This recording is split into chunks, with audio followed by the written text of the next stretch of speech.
បាទជ្រាបសួរទៅសួស្តីទៅកាន់អ្នកទាំងគ្នាឥឡូវយើងចូលមកកាន់ការបង្កើត page ដើម្បីរកលុយនៅឆ្នាំ2026ទាំងអស់គ្នាបាទឥឡូវយើងបង្កើត Facebook ដើម្បីរកលុយឆ្នាំ2026វាអាចនឹងអាប់ដេតអ្វីថ្មីខ្លះៗបាទបងប្អូនឥឡូវយើងមិនបាច់ផ្សេងសាញច្រើនតែយូរទេឥឡូវកុំឲ្យខាត់ពេលអ្នកទាំងអស់គ្នាឥឡូវយើងចូលមកកាន់ Facebook ដើម្បីបង្កើត page ដើម្បីទុករកលុយនៅឆ្នាំ2026ឥឡូវយើងចូលមកកាន់ត្រេ3ហើយយើងចូលមកកាន់ Seymour យើងចូលមក Seymour បើយើងឃើញនេះ page មិនបាច់ចូល Seymour បើយើងអត់ឃើញសញ្ញា page យើងចុច Seymour មកវាឃើញច្រើនអញ្ចឹងហើយវាអាចឃើញ page របស់ខ្ញុំវិញបង្កើតច្រើនទៅវាឃើញ page នៅលើបងប្អូនអរគ្នាតែចុចលើ page ហើយនេះយើងចុចនេះ create ហើយយើងចុច next មកដើម្បីបង្កើត create a new page យើងនេះយើងចុចមកយើងអត់យក page ចាស់ទេយើងយក page ថ្មី create a new page ហើយយើងដាក់ name the page យើងចង់បង្កើតចឹងបងប្អូននេះអញ្ចឹងខ្ញុំដាក់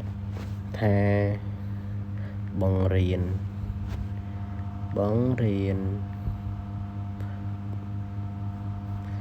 ដាក់ page បងរៀនហើយយើងចុច រួចរាល់នេះរួចរាល់ហើយយើងចុច next ហើយអានេះយើងយក thumbnail នេះយើងដាក់ចំណងចំណុចចិត្តថា page យើងមិនហើយយើងដាក់ទៅពេលយើងផុសទៅវាទាញទៅខាងទៅថាយើងចង់ដាក់ដូចជាយើងធ្វើជា blog ឬក៏ធ្វើពី game អីចឹងណាយើងដាក់វាមកដាក់ទាំងអស់ដាក់ច្រើនបើយើងចង់ដាក់ game យើង search វាទៀតក៏បានដែរហើយយើងចុច create នោះយើងរងចាំវាបន្តិចឲ្យ Facebook វាស្គាល់ជាមួយនឹង page យើងហើយអានេះយើងអាចចូលបាននេះអានេះគេឲ្យបំពេញកាតធនាគារកាតអីហើយ location ទីតាំងអីចឹងអានេះយើងអាចចូលកែសម័យបានបងប្អូនអានេះយើងដាក់អីចឹងយើងដាក់ nick បណ្ដោយមកហើយអានេះយើងអាចកែពេលក្រោយបានទេបងប្អូនយើងអាចកែពេលក្រោយបានទេហើយឥឡូវយើងចុច nick ទៀតមកយើងទទួលបាន page មួយនេះ page ថ្មីមួយហើយយើងចុច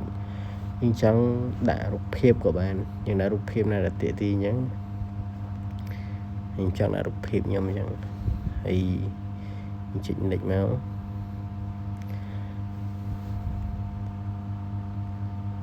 ហើយយើង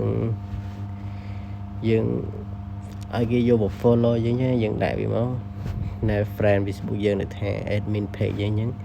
យើងចុចឲ្យគេមក follow យើងឲ្យគេស្គាល់ page ថ្មីរបស់យើងយើងចុច next មកចុច done នេះហើយវាចូលមកកាន់ Facebook យើងបាន page មួយនេះ page មួយថ្មីស្លាងអត់ទាន់មានអីទេបានរូបមួយហើយយើងមើលមក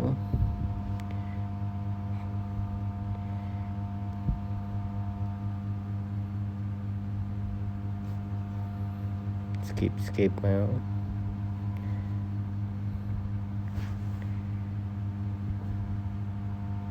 ជួយខ្វែងបងប្អូនហើយយើងចូលមើលមកថាយើងបង្កើតមកមិននេះខ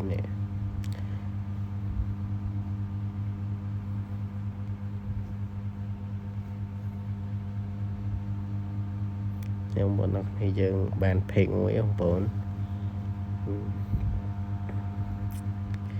នេះយើងអាចរកតាមរយៈបានរយៈ star រយៈអីចឹងណានេះយើងអាចរកបានចឹងឥឡូវសូមអរគុណទៅកាន់អ្នកទាំងអស់គ្នាសូមចាំទស្សនាវីដេអូក្រោយពេលយើងធ្វើពីមួយថ្ងៃចឹងទៅយើងបង្កើតពីមួយថ្ងៃទៅយើងផុសវីដេអូក៏បានហើយយើងបង្កើតភ្លាមផុសភ្លាមក៏បានដែរបងប្អូនហើយចាំពេលក្រោយខ្ញុំមករៀនការ upload វីដេអូចូល page បងប្អូនអរគ្នាសូមអរគុណ